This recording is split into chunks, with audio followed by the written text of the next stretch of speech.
Message is from the book of Ecclesiastes, which is written by King Solomon, otherwise known as the Preacher. This is entitled Wisdom for the Youth.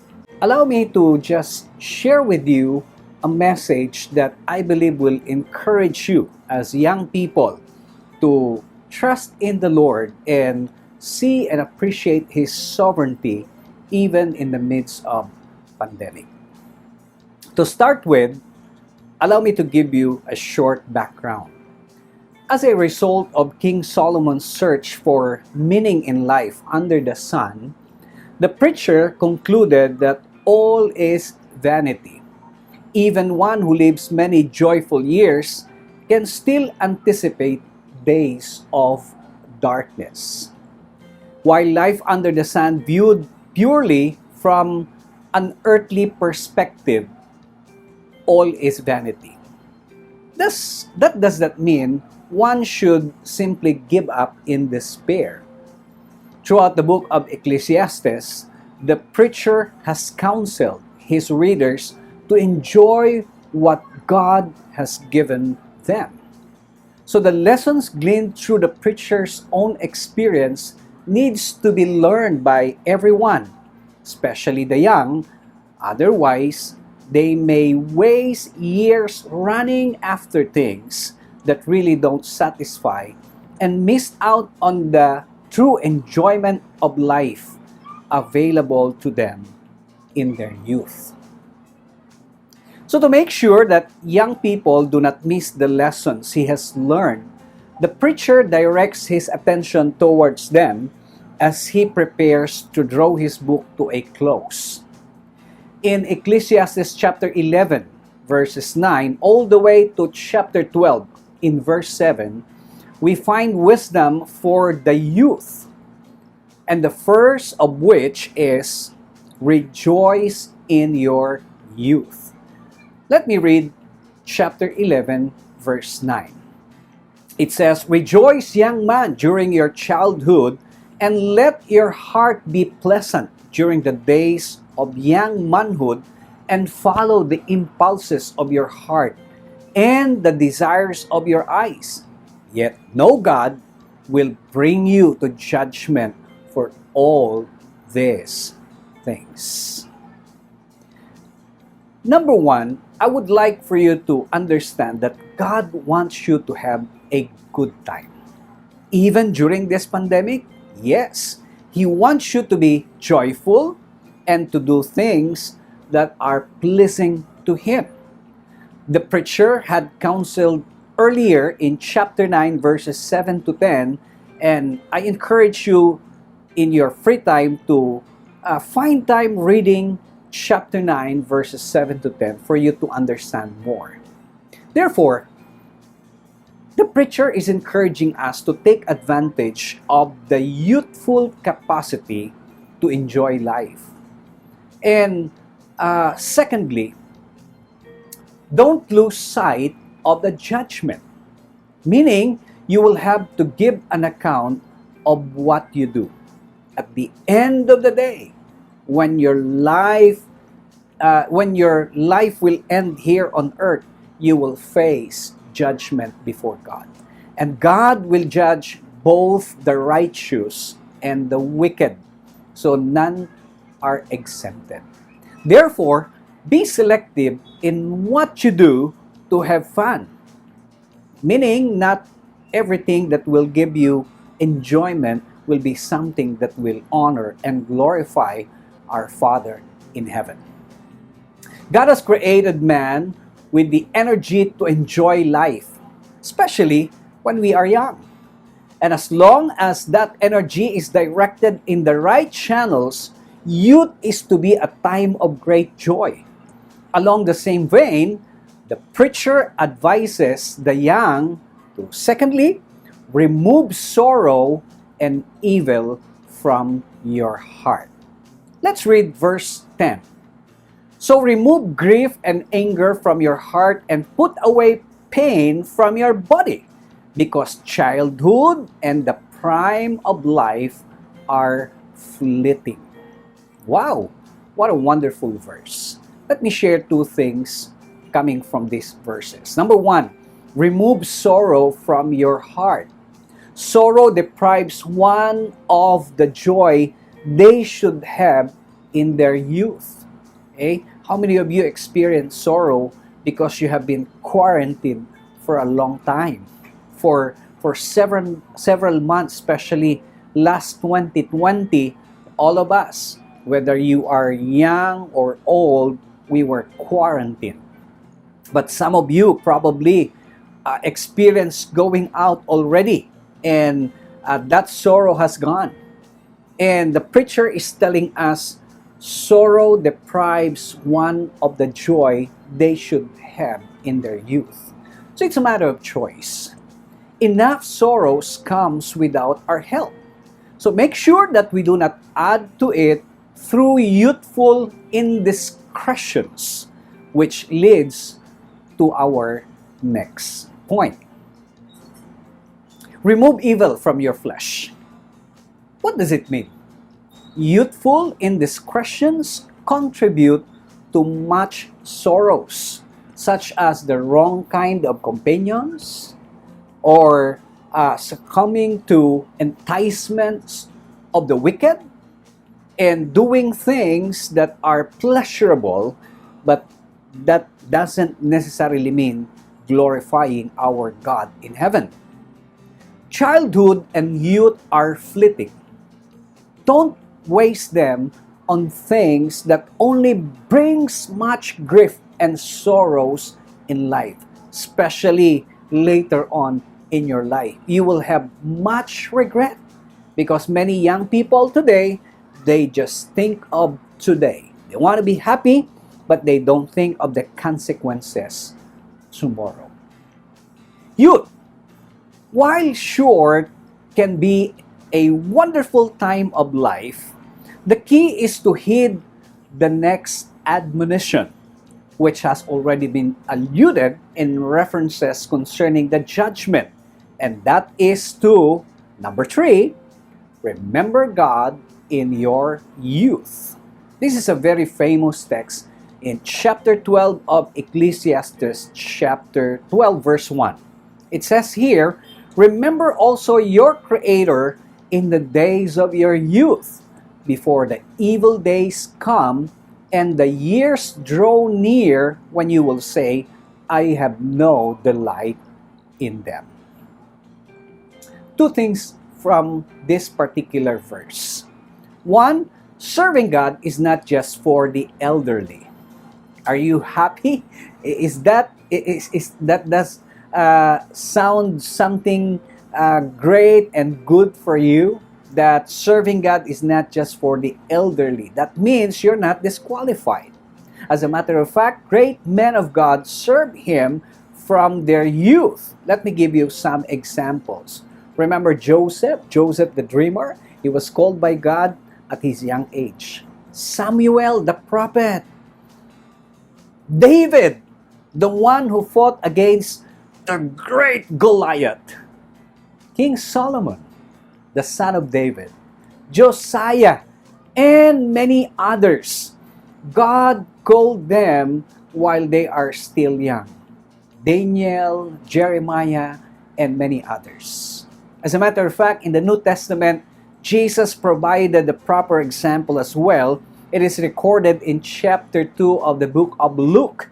So if you have an extra time, I encourage you to open Luke chapter 2 verses 41 to 52 and study that Jesus, while he was still young, started to serve his Father in heaven.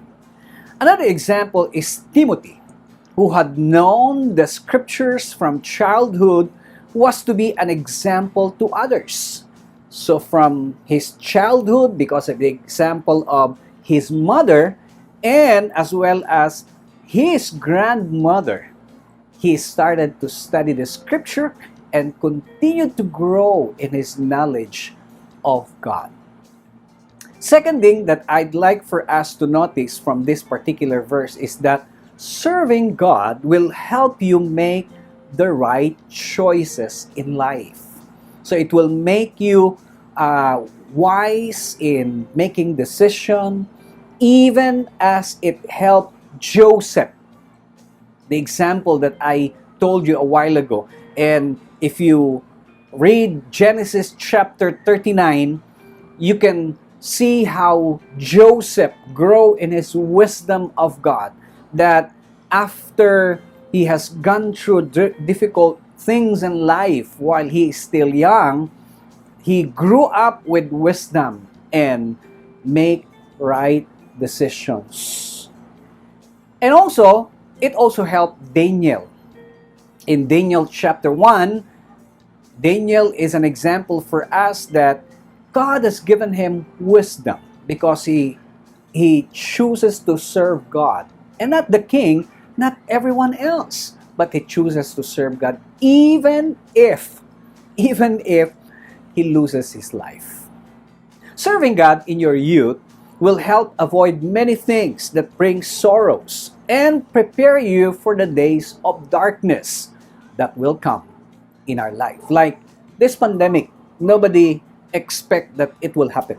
Not even the experts. And even at this point in time, no one can tell when will it end. No one can tell us what solution can be suitable to stop this pandemic. So, this leads us to the final point of our devotional this morning. Number 4, reflect upon what is coming. At this point, I'd like to read several verses from Ecclesiastes chapter 12, and we will be reading verses 1 all the way to verse 7. So I want you to bear with me. Remember also your Creator in the days of your youth, before the days of evil come, and the years draw near when you will say, I have no delight in them. Before the sun and the light, the moon and the stars are darkened, and clouds return after the rain. In the day that the watchmen of the house tremble, and mighty men stoop, the grinding ones stand idle because they are few, and those who look through window grows dim, and the doors on the street are shut as the sound of the grinding mill is low. And one will arise at the sound of the bird, and all the daughters of song will sing softly. Furthermore, men are afraid of a high place and of terrors on the road. The almond tree blossoms, the grasshopper drags himself along, and the copperberry is ineffective. For man goes to his eternal home, while mourners go about in the street. Remember him before the silver cord is broken and the golden bowl is crushed. The pitcher by the well is shattered, and the wheel at the cistern is crushed. Then the dust will return to the earth as it was, and the spirit will return to God who gave it. Vanity of vanities, says the preacher, all is vanity. Again, two things are important here. Number 1, difficult days are ahead. If someone comes to you and promise a better days ahead, that person is a liar, because the Bible clearly told us that difficult days are ahead. Maybe because of technology, things becoming easy for us. Like nowadays, you can control your house by just getting your phone and installing a particular application, connecting it to the Wi-Fi. You can switch on and off your appliances in the house. But when we say difficult days are ahead, presuming you live long enough. Okay? So that's one particular prayer request that I have for you. And as already stated, these days will be many. They will be days in which little pleasure will be found. Meaning, just like this pandemic, okay? That even if we stay home, people are being bombarded by negative thoughts in their minds, and many people were affected by depression and mental illness. The darkening of lights of heaven denoting a time of affliction and sadness. That's what it means by verse 2. And second thing that I'd like for us to notice here is that a time where age and death catches up to us. The preacher uses various figures to depict the body in old age and death. What the figures of verses 3 to 6 possibly represents, allow me to go through it one by one. The keepers of the house tremble means the arms weaken. The strong men bow down means the legs becomes frail. The grinders cease because they are few. The teeth fall out. Those that look through the window grows dim, meaning the eyes lose their sight. The doors are shut in the streets, meaning the ears becomes hard of hearing. The sound of the grinding is low, meaning the mouth and speech becomes unintelligible. When one rises up to the sound of a bird, meaning the elderly easily awaken. And all the daughters of music are brought low, meaning the voice no longer able to produce music. They are afraid of height, meaning their fear of falling, and of terrors in the way, no longer feeling invincible. When the almond tree blossoms, meaning the wakefulness of old age is setting in. The grasshopper is a burden. An old man bow like an insect, able to move only with some difficulty. And desire fails, meaning fleshly desire wane, for man goes to his eternal home, and the mourners go about the street. An obvious reference to death, of course. The meaningless figures alluding to the decay of the body before the silver cord, meaning the spinal cord is loosened. The golden bowl is the skull is broken. The pitcher, meaning the heart, shattered at the fountain. The will is the pelvis broken at the will. And finally, the body returns to the dust and the spirit returns to God. The purpose of such a description is not to depress the young, but to instill the proper degree of sobriety or seriousness, afraid becoming the youth. So let's look up to God because He is in control of everything. In conclusion, the challenges our youth face are great. The temptations before them are many. The allurements of the world promise much but delivered little. The young are very susceptible to depression and despair. In a world in which life under the sun is vanity, they need all the help they can get. That's why we are praying for you. There is much in life that can be enjoyed, provided one heeds the preacher's admonition. Let me summarize our points for this devotional. Number 1, rejoice in your youth. Number 2, remove sorrow and evil. Number 3, remember God in your youth. And number 4, reflect upon the days ahead. As the Apostle Paul wrote to Christians in Galatia, which certainly applies to the youth. Do not be deceived. God is not mocked, for whatever a man sows, he will also reap. For he who sows to his death or to his flesh will of the flesh reap corruption. But he who sows to the Spirit will of the Spirit reap everlasting life. And let us not grow weary while doing good, for in due season we will reap if we do not lose heart. That is from Galatians chapter 6, verses 7 to 9. Do we wish to reap everlasting life? Then let us sow to the Spirit by walking after the Spirit and allowing the fruit of the Spirit in our lives to produce the good things that we shall reap. God bless you all.